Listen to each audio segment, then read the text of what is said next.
Listo, bueno, bienvenidos a todos los que nos ven en internet. Esta es la Iglesia Presbiteriana Divino Salvador, nuestro culto del domingo, culto de adoración y de Santa Cena. Pues su servidor Antonio Alatorre. Entonces estamos en la serie de Corintios, 1 Corintios capítulo 5, versículos del 9 al 13. El mensaje de hoy se llama Juzgando a los de adentro. Juzgando a los de adentro. ¿A qué suena eso de juzgando a los de adentro? Pues vamos a entrar en materia, versículos del 9 al 13, y después vamos a hacer una oración. Dice así: os he escrito por carta que no os juntéis con los fornicarios, ni absolutamente con los fornicarios de este mundo, o con los avaros, o con los ladrones, o con los idólatras, pues en tal caso os sería necesario salir del mundo. Más bien os escribí que no os juntéis con ninguno que, llamándose hermano, fuere fornicario, o avaro, o idólatra, o maldiciente, o borracho, o ladrón, con el tal ni aun comáis. Porque qué razón tendría yo para juzgar a los que están afuera. ¿No juzgáis vosotros a los que están dentro? Porque a los que están fuera Dios juzgará. Quitad pues a ese perverso de entre vosotros. Vamos a orar. Te doy gracias, amado Dios, por toda tu misericordia. Gracias, Señor, porque nos permites estar esta mañana delante de ti, viendo lo que quieres de nosotros. Gracias por tu Santa Escritura, nuestra autoridad máxima en nuestras vidas, Señor. Te pido por todas las personas presentes el día de hoy que tú, por favor, rompa sus corazones, llene sus corazones de humildad y de amor hacia ti. Te pido, Santo Espíritu, que tú puedas controlar cada una de estas palabras. Y, Señor, que tú controles a dónde va tu palabra, Señor, y que cumplas tu promesa cuando dice que tu palabra no regresará vacía. Te damos gracias por este día, Señor, y te pedimos dirijas este mensaje. En el nombre del Señor, amén. Muy bien. Entonces, versículo 9. Os he escrito por carta que no os juntéis con los fornicarios, ¿no? Esta carta de Pablo a la iglesia de Corinto no era la primera carta que escribía, ya les había escrito antes.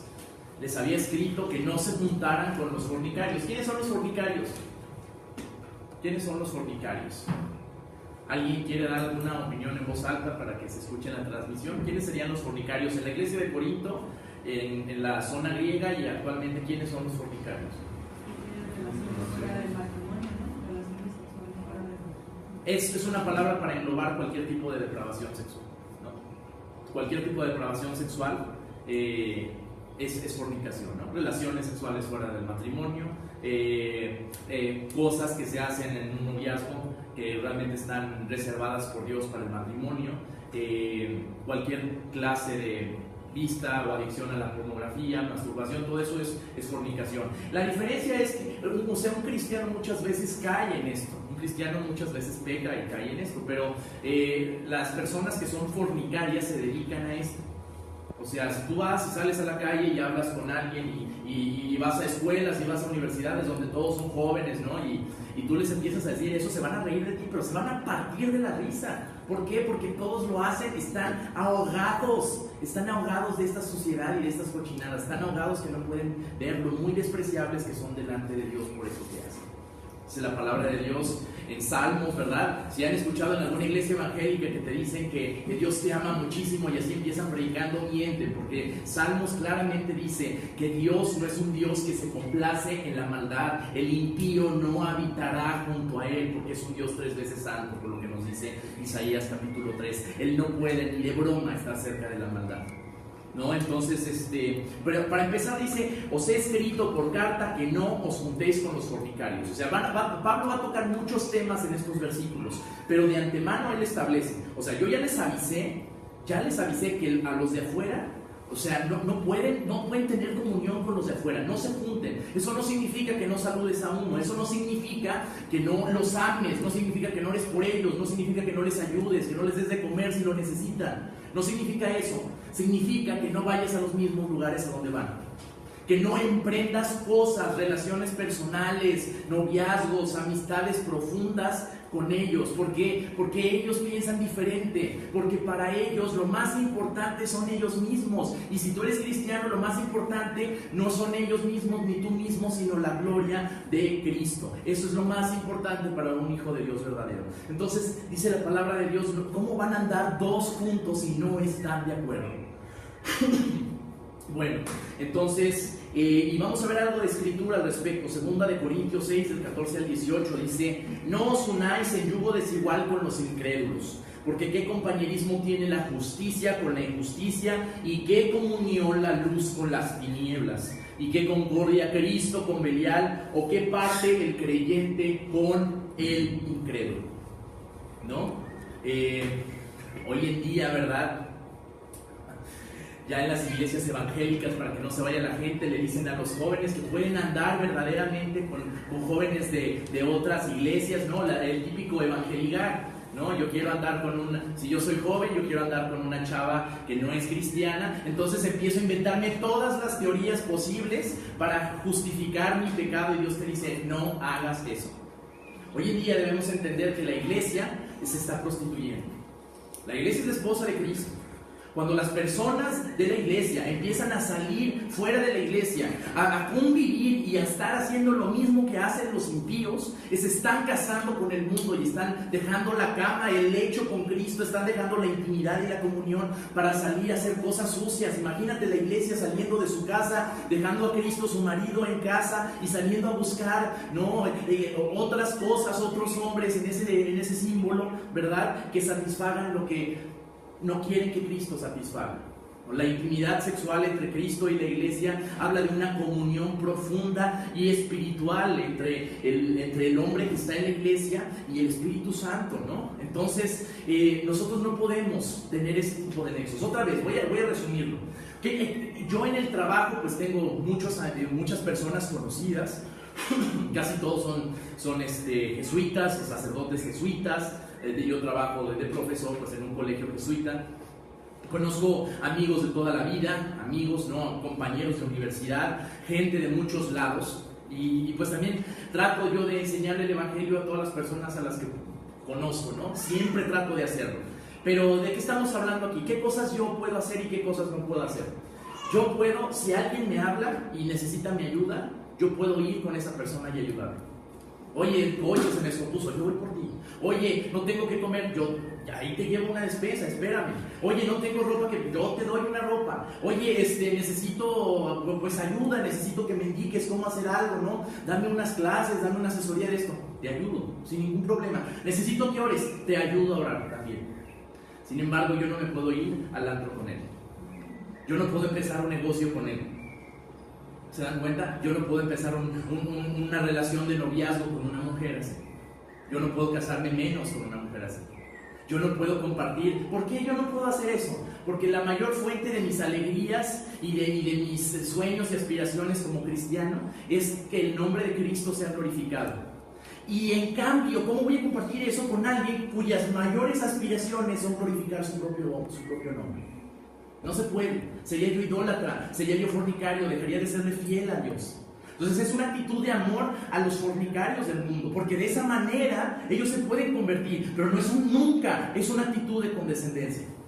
La actitud de amor es esta: vas con los católicos, ¿no? Que están ahí en sus ritos idólatras y adorando a sabe cuántos dioses con sus tradiciones y no con la escritura, y les dices: yo los amo a todos ustedes, pero lo que hacen es idolatría, y la palabra de Dios condena la idolatría, y si ustedes permanecen como idólatras y mueren sin haberse arrepentido y convertido a Cristo, van a ir al infierno. Y tengo suficiente amor por ustedes para decirles esto, aunque se vayan a enojar conmigo. Eso es amor. Condescendencia es decir: no, bueno, Dios nos ama a todos y no te preocupes, al final vamos al mismo Dios. Mentira, mentira. Eso es condescendencia. Lee la escritura para que te des cuenta que eso es mentira.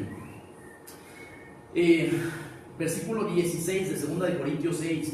¿Y qué acuerdo hay entre el templo de Dios y los ídolos? Porque vosotros sois el templo del Dios viviente, como Dios dijo: habitaré y andaré entre ellos y seré su Dios y ellos serán mi pueblo. Mira, déjame decirte una cosa: si tú eres un hijo de Dios verdadero, en donde sea que estés, entre incrédulos, vas a incomodar a los demás y tú vas a ser incomodado. Si tú vas a una escuela y eres el alma de la fiesta y todos tus compañeros te aplauden y eres wow, ¿no? Todos están esperando que llegues porque contigo se van a ir a reuniones y contigo van a ir a fiestas y saben que tú eres el que pone el ambiente, seguramente eres igual que ellos, vas al infierno. No te distingues. Cristo incomoda. Si Cristo viniera a predicar en lugar de 2000 años viene a predicar ahorita, lo volverían a matar. Y si resucita y se vuelve a quedar, lo vuelven a matar. Y la gente cree que Jesús era que todo lo que tú querías hacer, Jesús te lo consentía. No es así. Tienes que leer la Escritura para darte cuenta que un día Jesús sacó a latigazos a gente que estaba comerciando adentro del templo. Tienes que darte cuenta que Jesús era una persona con un carácter durísimo. Era áspero, como veíamos en el estudio de Romanos. Era un hombre que decía las verdades tal cual. A los líderes religiosos de la época en su cara les dijo hipócritas 10 veces en Mateo 23. Ya no hay líderes así. Hay líderes que llegan a la iglesia a las personas llenas de pecado y les están aplaudiendo, les están motivando a que sigan igual, les están tratando de animar a que no piensen que hay un problema con Dios. No, al contrario, ¿verdad? Dios es muy bueno, es como un abuelito, buena onda, ¿no? Algo que decía mi papá antes de fallecer, él decía, es que yo quiero quitarle a la gente la imagen de que Dios es un Dios así, que se le tiene que tener miedo. O sea, que vean, que crean que es así un Dios así, que le tienes que tener miedo. No, o sea, Dios es bueno, Dios es accesible. ¿Cómo le puedes quitar el temor de Dios a la gente? Es un crimen hacer eso, es un delito espiritual tremendo. Quitarle el temor de Dios a la gente. Nosotros no hemos entendido nuestra posición. Nos ponemos a exigirle a Dios muchas cosas. Nos ponemos a exigirle a Dios por qué nos va así. Porque a ver, ¿por qué Dios si eres así hay tanta hambre? ¿Por qué Dios si eres así? ¿No? Nos ponemos a fiscalizar y a cuestionar a Dios cuando no hemos entendido nuestra posición. Y eso es lo que dice claramente Eclesiastés. Mira, cuando vayas a la casa de Dios, no te apresures a proferir palabra delante de Él, porque Dios está en el cielo y tú estás en la tierra. Así que sean pocas tus palabras. Entendamos nuestra posición. Versículo 17, hablando en 2 de Corintios, dice: por lo cual salid en medio de ellos y apartaos, dice el Señor, y no toquéis lo inmundo, y yo os recibiré y seré para vosotros por Padre, y vosotros me seréis hijos e hijas, dice el Señor Todopoderoso. ¿Qué tienes que andar haciendo con toda la gente que ofende a Dios sistemáticamente? ¿Qué tienes que andar haciendo ahí? No significa que no trabajes con ellos. No significa que no les hagas favores, que no seas amable con ellos. Significa que no comulgues con ellos, que no hagas lo que ellos hacen, que no sigas sus pensamientos, que no estés de acuerdo con ellos. O sea, a mí me ha tocado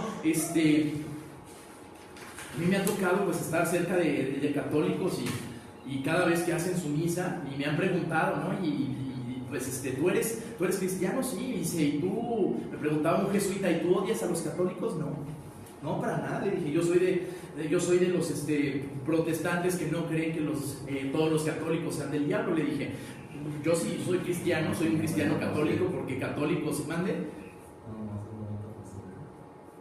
el 90% de los evangélicos van al infierno también. No hay diferencia. La idolatría aquí es igual que la idolatría allá, o peor. La idolatría ya se ve, son monos.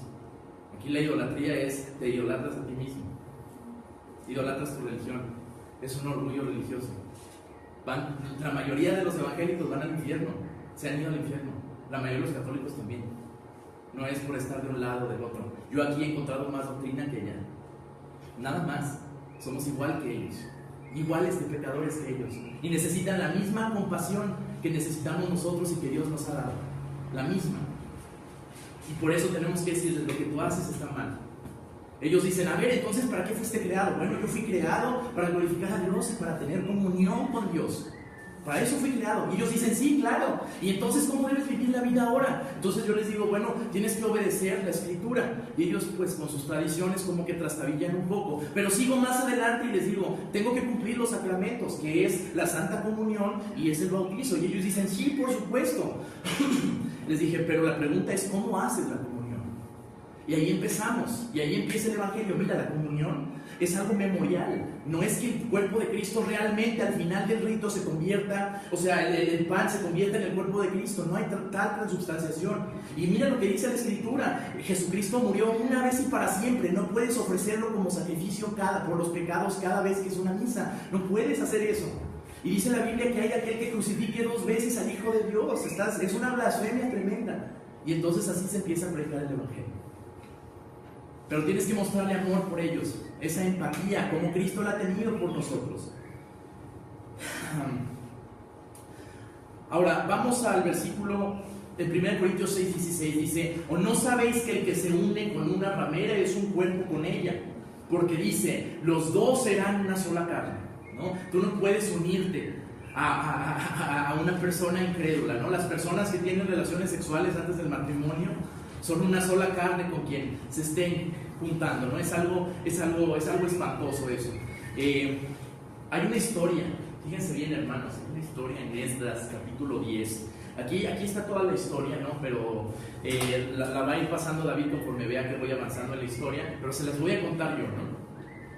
El pueblo de Israel había regresado de la cautividad de Babilonia y todos los israelitas, incluyendo los sacerdotes, tenían prohibido casarse con mujeres extranjeras. Y eso no tiene nada que ver con discriminación, ¿eh? Eso no es que si son negritas o que si son güeras, no tiene nada que ver. Es por las costumbres que ellos hacían. Eran paganos. Los pueblos extranjeros que estaban en Israel cuando regresaron de la esclavitud eran paganos, hacían cosas espantosas, orgías y sacrificaban bebés. Era una cosa espantosa. Era por eso que no quería que se mezclaran, porque de hecho había una forma, si un pagano se quería convertir a Dios según la religión verdadera, entonces había una forma de hacerlo y tenía que ser aceptado, por supuesto. Aquí estamos hablando de que ellos tenían prohibido el mezclarse con los otros por el pecado que iba a invadir sus vidas. Entonces, se reúnen, ¿no? Ahí en Jerusalén, regresando con sus esposas, todas incrédulas, ¿verdad? Y está Esdras y les dice: ¿saben qué? Ustedes ya vieron las ruinas, ¿verdad? De Israel, ya vieron las ruinas de sus casas, ya vieron por qué nos va tan mal, ya se dieron cuenta que estamos mal, ¿verdad? ¿Quieren saber por qué? Y les dice Esdras y Nehemías: porque ustedes han tomado esposas extranjeras. Y empezaron a llorar todos, ¿no? Lloraban, ¿cómo es posible? Pecamos contra Dios, ¿no? Esta es la razón por la que estamos así. O sea, era todo el trasfondo, era algo mucho mayor que ese momento de reflexión, era el trasfondo. Vieron la cautividad, se vieron reflejados con sus pecados en los de sus padres, porque eran los mismos pecados que cometieron sus padres, y por eso habían terminado en Babilonia, y por eso estos que está hablando Esdras aquí, son los que nacieron en la cautividad y regresaban, y pues habían nacido con el yugo, habían nacido esclavos. Entonces ahí cayeron en la cuenta de lo que habían hecho mal. Estaban siempre mezclándose con las personas que odiaban a Dios y estaban de acuerdo con ellos. Entonces les dice Esdras: ¿están de acuerdo con esto? No, sí. ¿Quieren hacer las cosas bien? Sí.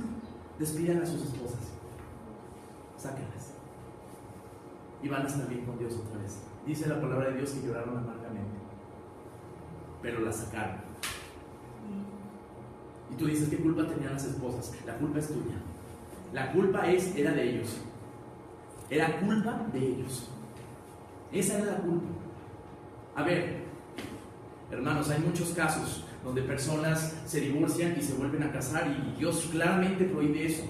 ¿Qué tendría que hacer una persona divorciada que se volvió a casar cuando se convierte a Cristo? Tiene que dejar la segunda esposa y volver con la primera. Si realmente ama a Dios. Una persona arrepentida va a hacer lo que sea por estar bien con Dios otra vez, si no está falsamente arrepentida. Y dices: ¿qué culpa tendría la segunda esposa con los hijos y todo? Vas a tener que mantenerla hasta el final, pero ya no puedes cohabitar con ella. Tienes que regresarte con la primera. Oye, pero eso es muy duro, ¿no? Eso es muy duro. La iglesia le ha sido infiel a Cristo desde que empezó, hace 2000 años. Y Cristo no se ha buscado por pueblo. Ha estado ahí. Aguantar 20 años esperando a la primer pareja en cuestión de los divorciados no es mucho pedir. Lo que sí es mucho pedir es lo que Cristo ha pasado. Esto no es nada. Esto simplemente es un poquito de coherencia con todo lo que Dios nos ha dado. Y en ese sentido no hay un pretexto alguno para mezclarnos con las personas que odian a Dios. Porque mira, si tú estás involucrado en una actividad con una persona que odia a Dios, porque déjame decirte que si una persona no está convertida, odia a Dios. Odia a Dios. El que no recoge desparrama. No hay blanco, gris y negro, hay blanco y negro. O vas al cielo o vas al infierno. No hay una cosa en medio. O eres hijo de Dios verdadero o no lo eres. No importa si estás aquí o en otra iglesia, o llevas años de religiosidad, o eres pastor o no eres pastor. No importa eso. Eso no hace ninguna diferencia. Lo que hace la diferencia es la comunión que tú tienes con Cristo, que realmente produce en ti el fruto del Espíritu Santo, y de ninguna manera va a permitir que tú tengas pecado en común con los impíos.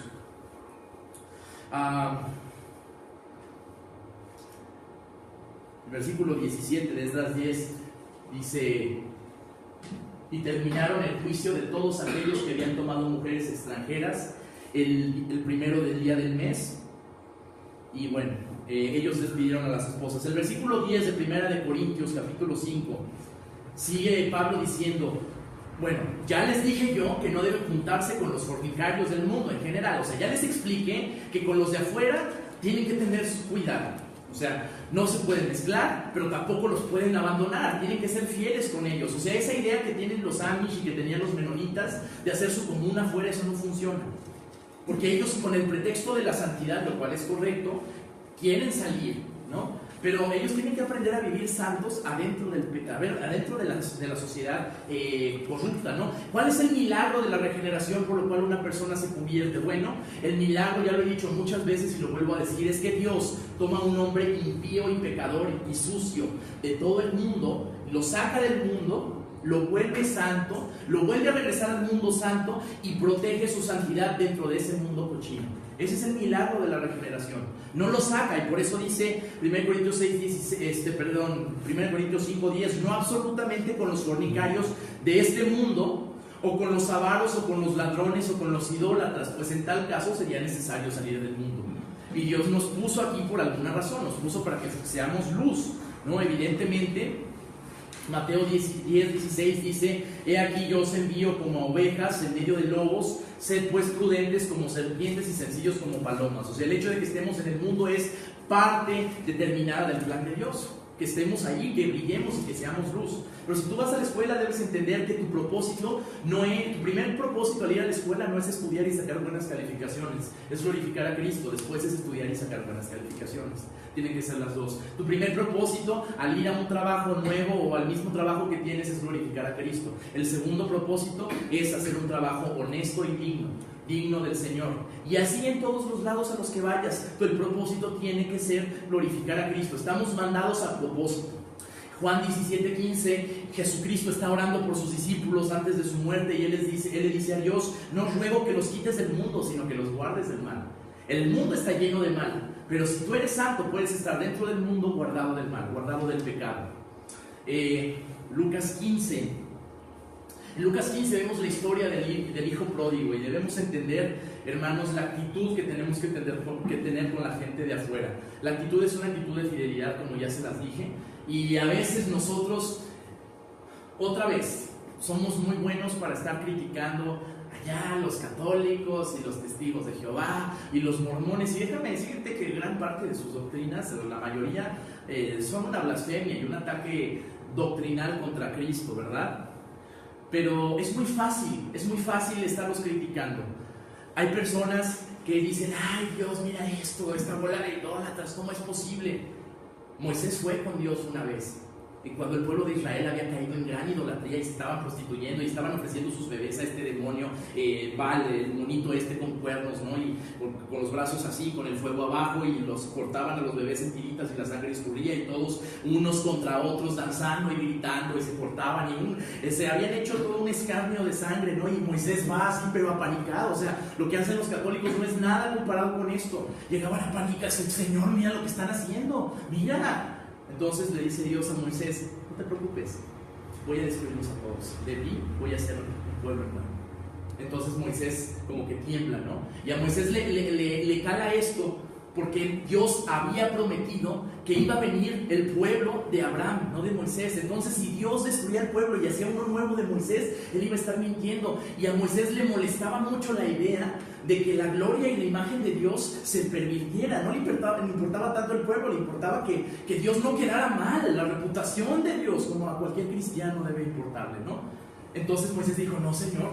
Le dijo: antes deséchame y quítame de tu libro. Antes deséchame y quítame de tu libro. Entonces Dios le dijo: ok, entonces cállate, yo sé lo que hace mi pueblo. No necesito acusadores. La palabra diablo viene del latín diaboli, que significa el acusador.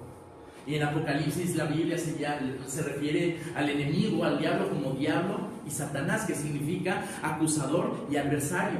Dios no necesita soplones, no necesita de tu ayuda para que le digas, para saber qué es lo que están haciendo las demás personas. No necesita de tu ayuda para saber lo que están haciendo los católicos o los mormones o los demás evangélicos. No necesita soplones, no necesita chismosos. Necesita gente valiente que vaya y les diga lo que están haciendo mal, aunque los vayan a matar. Es posible eso, es posible. Cálale en uno de esos pueblitos del norte de Guadalajara y métete a una capilla católica, cálale para que veas de qué estamos hablando.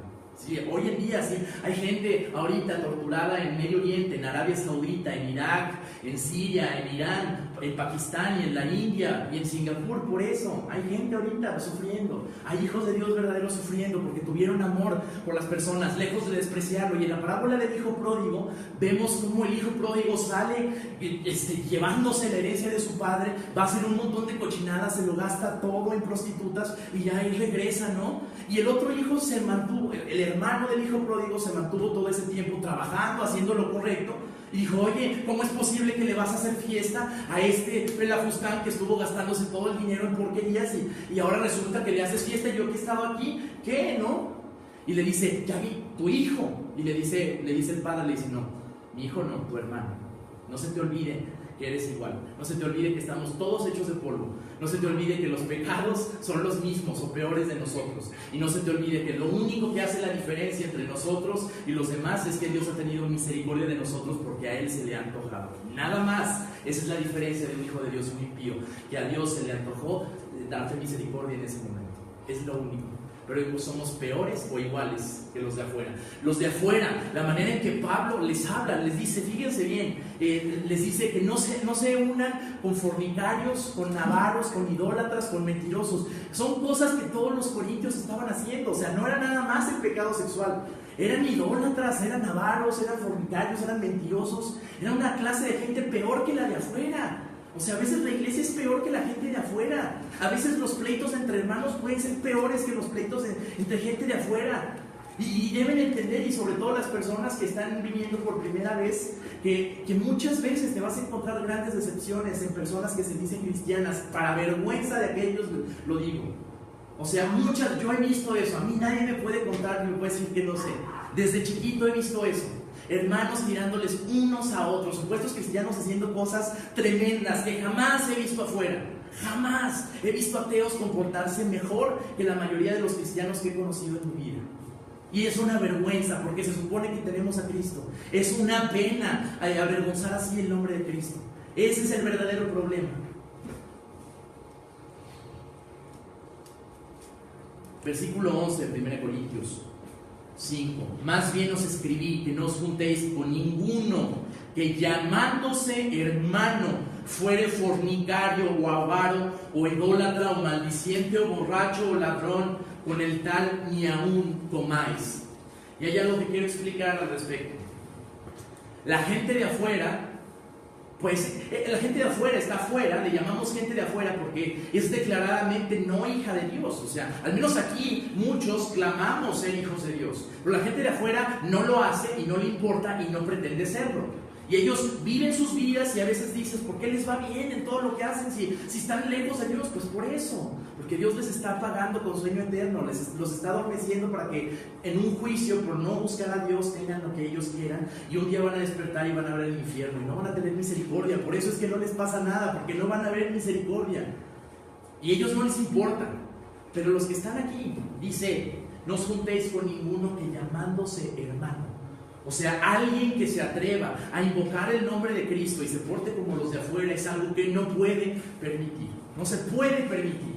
Esta semana pues hablaba con un familiar que me dijo que él nunca, yo lo reprendí por cosas gravísimas que se sabe que está haciendo, ¿verdad? Y este familiar pues es un ministro de culto de su iglesia, ¿no? Y es muy anciano y cree que con sus años va a entrar al cielo, pero él me decía, yo nunca me he metido en las cochinadas de mis familiares porque tú te metes en las mías.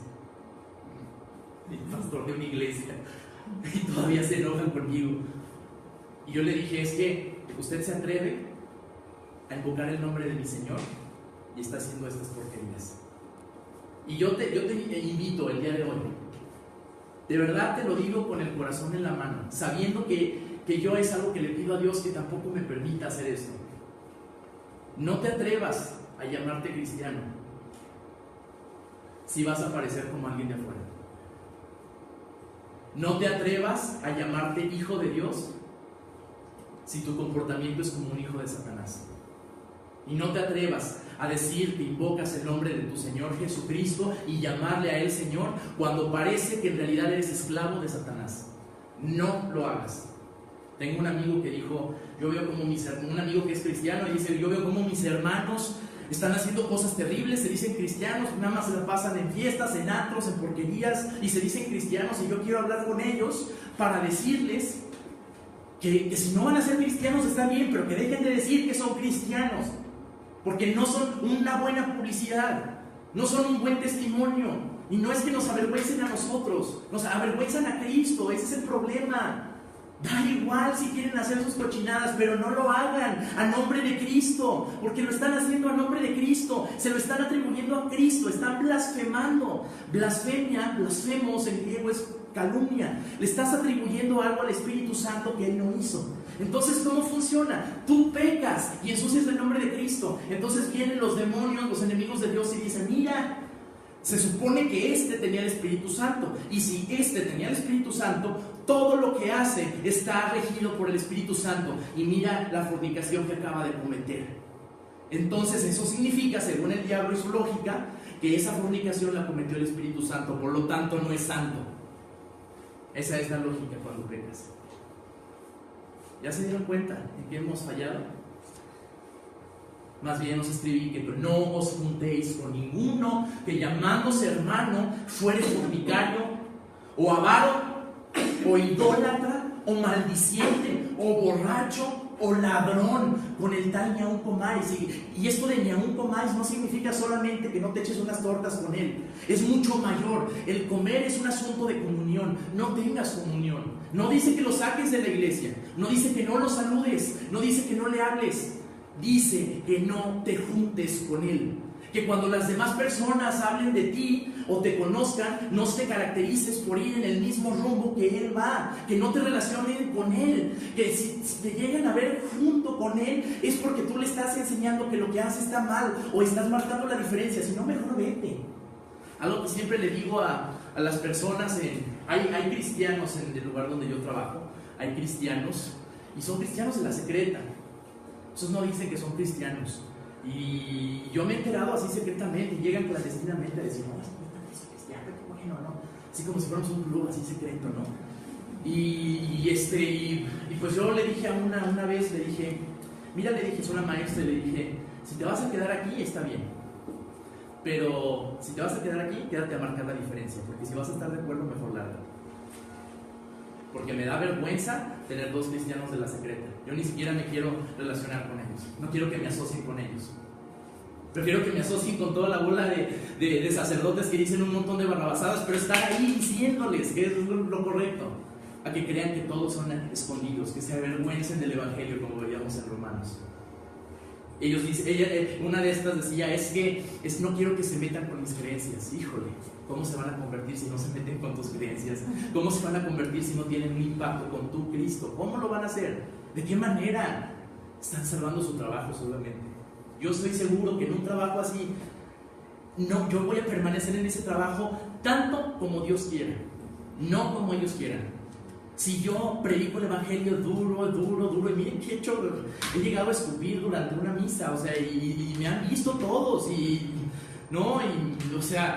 les he dicho que son blasfemias, he hecho cosas fuertes, ¿no?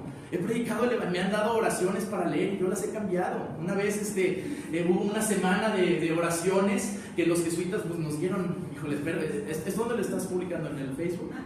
Okay, bueno. No, y digo, no me da vergüenza, pero no quiero que me descubran, esa es la cosa.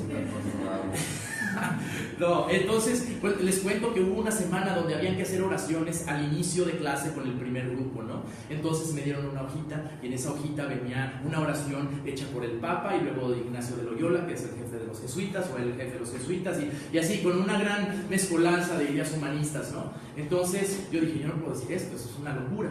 Entonces yo me senté y leí esta hoja no la leí, más bien hice como que la estaba leyendo, pero yo estaba recitando de memoria Juan capítulo 3, primera de Juan capítulo 2, Ezequiel capítulo 37, y todos estaban sacados de onda, todos los alumnos estaban así como que esto es diferente, no se oye igual, ¿no? Y empecé a hablarles y les di el evangelio, y toda esa semana les estuve predicando el evangelio durísimamente, ¿no? Y ellos, los jesuitas, me obligaron, según ellos, a poner una diapositiva donde son muchos niños en un solo carro y todos van al cielo, ¿no? Y yo les dije, sí, todos van al cielo, pero más bien todos van en el mismo carro, pero un día los caminos se van a separar y solo hay cielo o infierno, entonces la mayoría se van al infierno, ¿no? Y todos estaban así con una cara de sorpresa. Hay que tener compasión por esos niños. Esos católicos los juntan a todos para hacer misas y ofrecer a Cristo 2 veces. Dice la palabra de Dios que hay aquel que crucifique 2 veces al Hijo de Dios. Y los juntan a todos a cantar. Son inocentes, están creciendo apenas, y eso es lo que les están metiendo blasfemias desde el principio. Hay que tener compasión por ellos, no podemos dejarlos así, no se puede. Y el día que Dios toque la puerta de mis jefes y digan, este ya no trabaja aquí, entonces ya no va a trabajar ahí, y punto. Y si ven que estoy haciendo eso y ellos quieren correrme y Dios no quiere, no me van a correr nunca. ¿Ya se dieron cuenta de quién depende todo? Bueno, Romanos 2:24, porque está escrito, el nombre de Dios es blasfemado entre los gentiles por causa de vosotros. Muchas veces, ¿qué está diciendo Pablo? Pablo le está hablando en los Romanos 2:24 a los judíos que se creen muy religiosos, a fariseos, y les dice, por causa de ustedes, judíos religiosos y fariseos, el nombre de Dios es blasfemado. ¿Por qué? Porque son muy religiosos, porque son increíblemente santificados y persinados, pero es gente despreciable. Y miren, realmente la hipocresía religiosa siempre es la misma historia. Siempre es la misma historia. Hay pastores legalistas que tienen otra familia, bien legalistas, de verdad, bien legalistas, pero tienen otra familia y nadie más lo sabe. O tienen una prostituta a la que acuden cada semana, o son homosexuales, o su ídolo es el dinero, lo único que buscan es el dinero. ¿De qué estás hablando? De eso está hablando aquí Pablo. Ese tipo de personas no debemos estar en comunión y en asociación con ellos.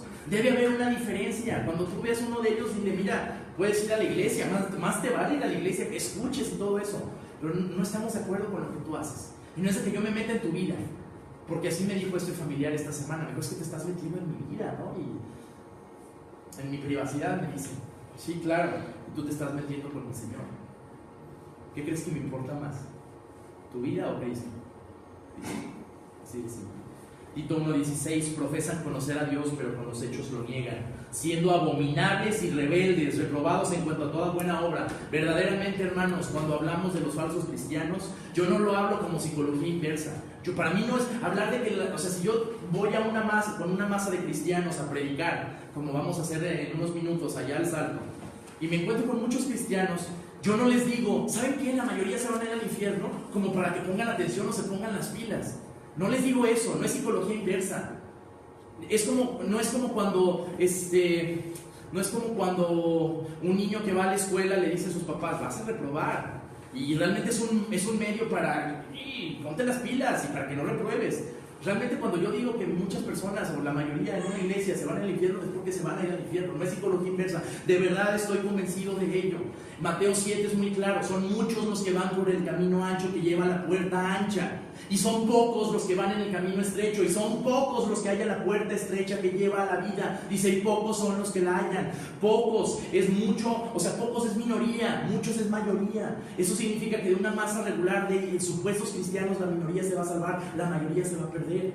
¿Por qué? Porque son como estos, les encanta la religiosidad, les encanta decir amén, pero cuando se trata de obedecer las palabras de Cristo no lo hacen, y no solo eso, sino que avergüenzan a Cristo, y ese es el problema. Aquí está el conflicto de Pablo. Pablo les está diciendo a los corintios, ya dejen, o dejan de hacer eso, o no se llamen cristianos.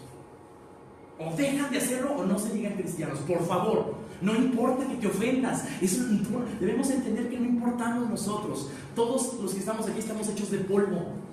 No merecemos que nadie nos tema, no merecemos que nadie nos vaya con tientas con nosotros y no nos hable fuerte. No lo merecemos, estamos hechos de polvo. No representamos ningún respeto para Dios. Debemos entender eso. Dios no respeta al hombre. Dios no tiene por qué respetar al hombre. Dios es santo. El hombre más le vale adorar a Dios. ¿Ya entendieron eso? Por eso es que no hay tal cosa como libre albedrío y la libertad de decisión y la libertad humana. No existe. Todo está determinado últimamente por Dios. Proverbios 30:12 dice: hay generación limpia en su propia opinión, si bien no se ha limpiado de su inmundicia. Un hijo de Dios verdadero no es un hijo de Dios muy experto, ni es un hijo de Dios que sea muy religioso, ni es un hijo de Dios muy sabio. Un hijo de Dios verdadero es aquel que sabe vivir en santidad y tiene la convicción de hacerlo porque teme más a Dios que cualquier otra cosa. Primera de Juan 2:4 dice: el que dice que yo he llegado a conocerle y no guarda sus mandamientos es un mentiroso y la verdad no está en él. ¿Aquí qué dice? Aquí no dice: el que dice que yo he llegado a conocerle y no guarda sus mandamientos es un mal cristiano. Dice: ¿es un creyente carnal? No, no dice eso. No dice que sea un creyente carnal, no dice que sea un mal cristiano. Dice: es un mentiroso. O sea, no significa que dijo una mentira, significa que su vida es una mentira. Y la verdad está a medias en él. No está en él. Y la verdad es Cristo. No tiene a Cristo y su vida cristiana es una mentira. Infierno totalmente. Es un hipócrita. No puede ser. Ezequiel 33:31 dice: ay, Ezequiel, vienen a ti como viene el pueblo. O sea, como si fueran cristianos, ¿no? Como vendría el pueblo a adorar a Dios y se vienen a ti y se sientan delante de ti como si fueran pueblo mío. Oyen tus palabras y no las hacen, sino que siguen los deseos sensuales expresados por su boca y sus corazones andan tras sus ganancias. Versículo 12 de 1 Corintios 5. Porque ¿qué razón tendría yo para juzgar a los que están fuera? ¿No juzgáis vosotros a los que están dentro? Por eso Pablo dice: ¿sabes qué? Déjalos de afuera un momentito. A ellos predícales el evangelio, a los de adentro pon orden. Pon orden, porque se comportan peor que los de afuera. Es una vergüenza. Yo por eso, si realmente somos hijos de Dios verdaderos, debemos avergonzarnos de la iglesia cristiana. Es un motivo de vergüenza, es un motivo de lloro, es un motivo de burla, es un motivo de blasfemia para Cristo. Es un motivo. Hace 3 años, o no, hace 2 años y algo, 2 años y medio ya, yo le comentaba a uno de los pastores lo que estaba sucediendo aquí en la iglesia con 2 líderes peculiarmente, tal cual como lo que acabamos de ver, peculiarmente pues impíos, literalmente, ¿no? Y yo le decía a varios pastores, y pastores ancianos, y pastores viejos de santidad, ¿no? Yo les decía: oye, ¿qué hago? ¿Qué hago? O sea, ¿me meto? ¿No me meto? ¿Qué hago? No quiero cometer un error. Les digo algo, ¿qué hago? Y uno de los pastores me dijo: mira, así como lo pintas con estos 2 líderes, y con el estado espiritual de la iglesia así, después de tantos años, esa iglesia es una blasfemia para Dios. Ve y ciérrala. Y si no la cierras, que mi consejo es que la cierres, pero si no la cierras, cámbiala radicalmente. Pero si la vas a dejar así, eso es una blasfemia para Dios. Va a ofender a Dios. Ciérralo, termínalo ya. Dios me guió por medio de otro pastor a continuar y decir: bueno, si lo voy a hacer bien. No le voy a tener miedo a las personas, no le voy a tener miedo a ser impopular. Vean todos los asientos vacíos, esto estaba lleno, había gente allá afuera, estaba lleno. Nos van a aborrecer si hablamos de la verdad, vamos a ser impopulares. O sea, bueno, 1 Corintios 6:3 dice: ¿o no sabéis que hemos de juzgar a los ángeles? ¿Cuántos más las cosas de esta vida? Y la próxima semana vamos a hablar de juzgar, porque hay muchas personas cristianas que dicen: es que yo no debo juzgar a nadie. No eres muy versado en las escrituras y hablas así. Realmente la escritura te dice cómo juzgar, qué no juzgar y qué sí juzgar, y eso que sí puedes juzgar, cómo lo debes juzgar. Y eso lo vamos a hablar el siguiente pasaje, ¿verdad? El domingo. Pero sí se debe juzgar, y lo que está diciendo Pablo es, juzga las cosas de adentro. ¿Qué es juzgar? Se te presenta alguna situación, alguna circunstancia, algún creyente quiere hacer algo y tú tienes que juzgar. Lo que tú tienes que decir es tomar la decisión si lo que quiere hacer es bueno o es malo. Y una vez que tomes la decisión de que qué es bueno y qué es malo con la guía del Espíritu, y te digan: no, hijo, está loco, esto está bien, más bien esto está mal, no vayas no estés de acuerdo con eso porque lo que te quiero ofrecer está mal. Entonces lo desechas esa decisión. O decir: mira, esto es muy bueno, hijo, Sigue esto, es bueno. Decidir es bueno o es malo y luego tomar la decisión de hacer lo bueno, eso se llama juzgar y eso está bien. Y vamos a ver qué tipo de cosas sí juzgar y qué cosas no. Efesios 5 del 11 al 12 es lo que habíamos hablado en la lectura. No participéis en las obras infructuosas de las tinieblas, sino más bien reprendedlas, porque vergonzoso es aún hablar de lo que ellos hacen en secreto. Primera de Timoteo 3:15, para que si tardo sepas cómo debes conducirte en la casa de Dios, que es la iglesia del Dios viviente, columna y baluarte de la verdad. Debes aprender a comportarte adentro de la casa de Dios, a conducirte. Eso es lo que le dice Pablo a Timoteo. Aprende a conducirte en la casa de Dios. La razón por la que ya no se respeta hoy en día a los cristianos es porque su propia adoración, la propia adoración de los cristianos, parece un chiste. O sea, tú vas a una iglesia evangélica y ya parece más antro que otra cosa. Todos están haciendo cosas que deshonran el nombre de Cristo, que hacen parecer una locura lo que se está haciendo. Se están lamentando, están hablando cosas raras, ¿no? Diversión. Ya ahora vas a una iglesia de esas cristianas grandotas y lo único que hacen es entretenerte y motivarte y no te hablan de tu pecado y si te mueres te vas a ir al infierno, pero bien entretenido y bien motivado. Eso nadie te lo va a quitar. Cuando para irte al infierno no necesitas, para ir al cielo no necesitas estar entretenido, motivado. Necesitas remover el pecado, arrepintiéndote y creyéndote en Cristo y entregándole tu vida y estando dispuesto a caminar con Dios para siempre y empezando a amar a Cristo. Eso es lo que tienes que hacer. Y tienes que aprender a conducirte en la casa de Dios. Por eso es que hemos sido muy radicales en ciertas reglas que tenemos que seguir. Porque muchas personas dicen, es que si eres muy rígido con el formato de la liturgia, con el formato de los ritos, la gente se va a ir. Pero lo que olvidan es que a Dios se le tiene que servir con temor y reverencia. No se trata de nosotros cuando venimos a la iglesia. Esto no es para nosotros. Esto es en honor a Dios. Nos sirve a nosotros, que es diferente, pero no se trata de nosotros. O sea, nunca van a ver en una alabanza en honor a Jarmita, o una alabanza en honor a Antonio, o una alabanza en honor a Mercy. Nunca lo van a ver, nunca.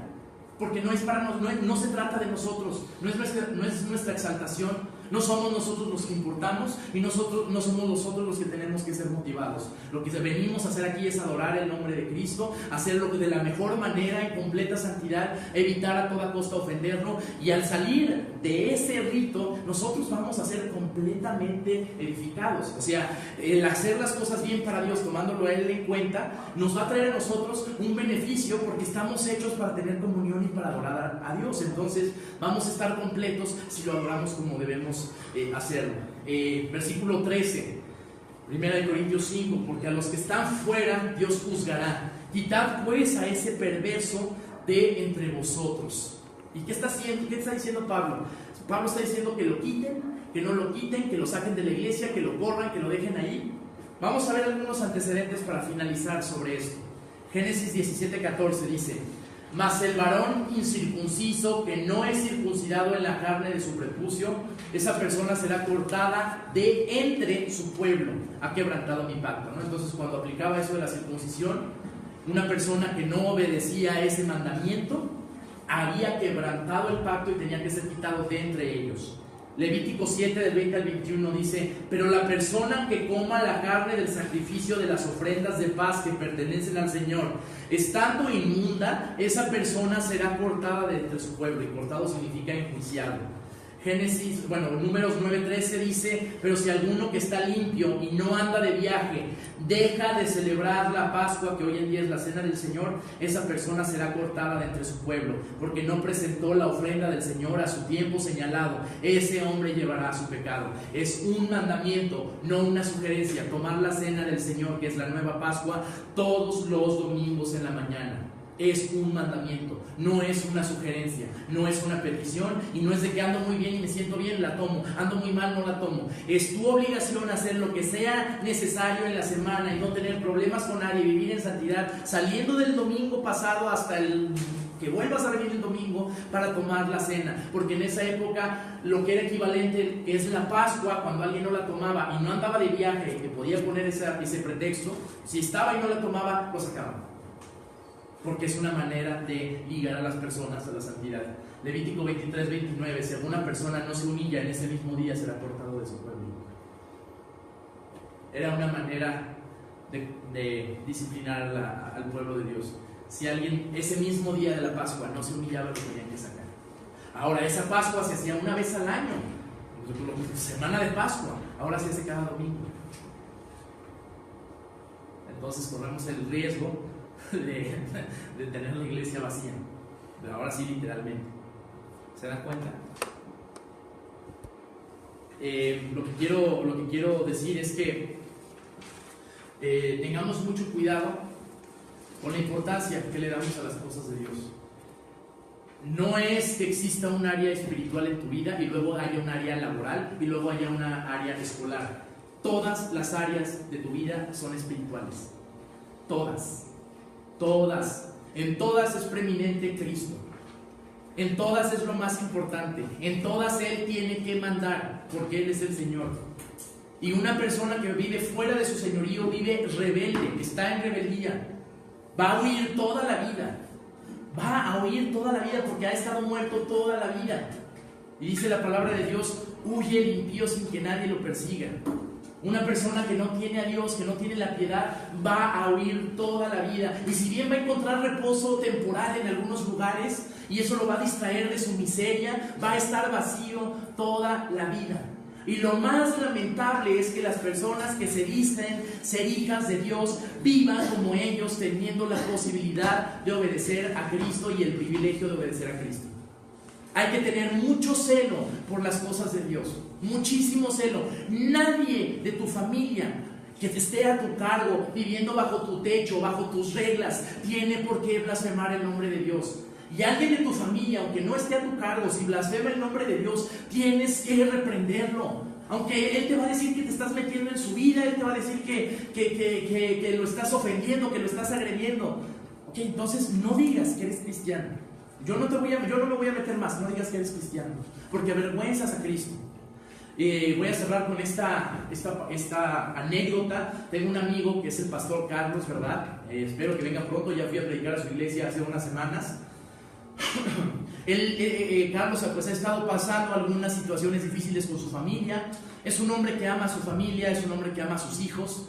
Le va como en feria en la iglesia. Él dice que pues no sabe ya ni qué hacer, y que como nos pregunta a todos que cómo se hace para descansar en Dios, que ya no sabe con tantos hermanos y tantos casos raros qué hacer, ¿verdad? Pero bueno, es un hombre que ama a Dios, ama a su familia, ama a sus hijos. A mí me consta ver cómo trata a sus hijos. Mi padre no me trataba así. Él trata a sus hijos de una manera muy amorosa, pero con mucha disciplina, por supuesto. Los ama. Y él me contó que esta semana pues tuvo que quedarse sin plan de teléfono celular, porque ya no lo podía pagar. Y que un hermano de él, un amigo de él, le dijo: no, Carlos, yo te invito tu plan, el tiempo que sea necesario. Ahí te va uno de 1,000 pesos con más cosas de las que tenías antes. Yo te lo pago, no te aprecio. Entonces Carlos dijo: pues qué bien, gracias, ¿no?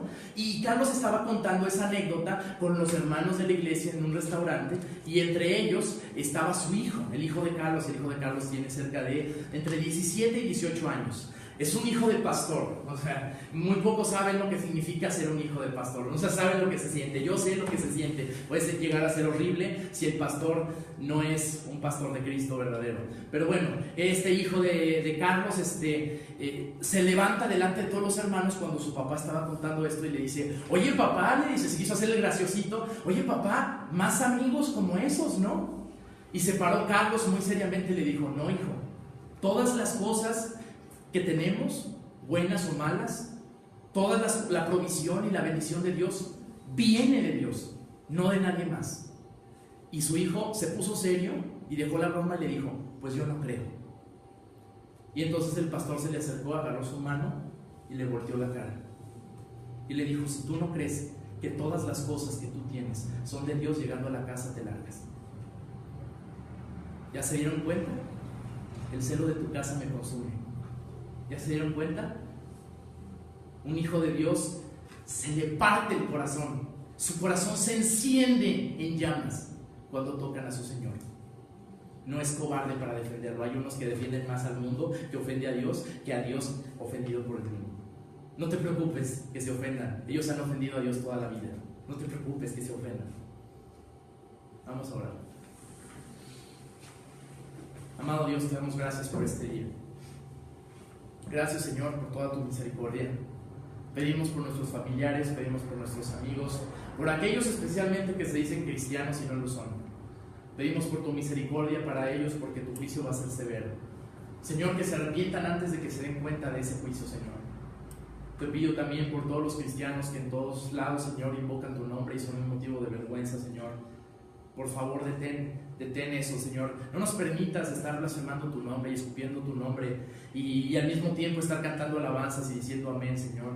Y al mismo tiempo cometer porquerías en nombre de Cristo, Señor. No nos permitas eso. Ayúdanos a continuar en el crecimiento de la gracia y te pido por todos mis hermanos. En el nombre de Cristo, amén.